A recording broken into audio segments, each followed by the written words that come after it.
d'intérieur, rendez-vous dans l'univers verrière et porte d'intérieur. Puis, commencez mon projet porte d'intérieur Cadralu.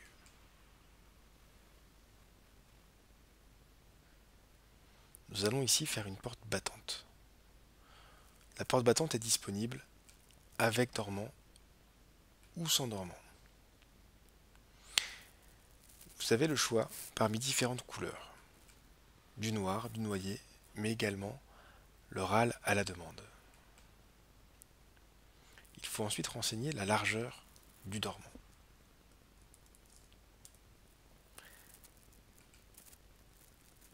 Une indication apparaît alors, c'est la largeur de la porte. Il faut ensuite renseigner la hauteur du dormant. Là encore, la hauteur de la porte vous est indiquée. Vous devez ensuite renseigner le nombre de traverses horizontales. Pour une traverse, nous vous proposerons de nous indiquer la hauteur de cette traverse. Pour 2 ou 3 traverses, nous allons répartir de façon équitable les traverses suivant la hauteur. Dans notre exemple, nous partons sur une traverse. Nous renseignons alors la hauteur intérieure de la traverse porte. Cela correspond, là encore, au clair de vue du panneau inférieur de la porte.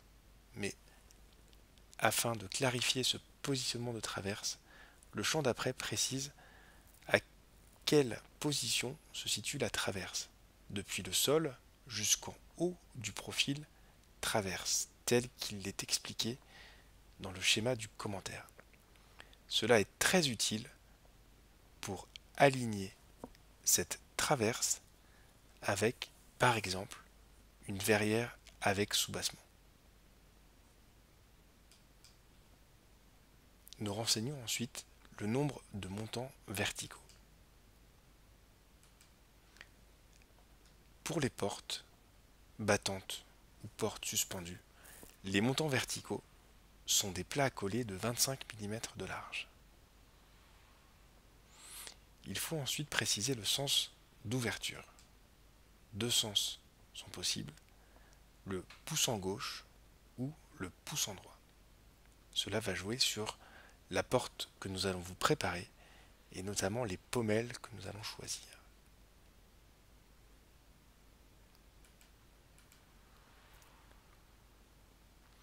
Enfin, nous vous proposons de livrer cette porte montée avec le vitrage ou le soubassement. Il est également possible de la commander non montée avec commande du vitrage ou du soubassement à part pour un montage par le client. Nous vous renseignons ensuite le coût de ces remplissages et du montage de la porte.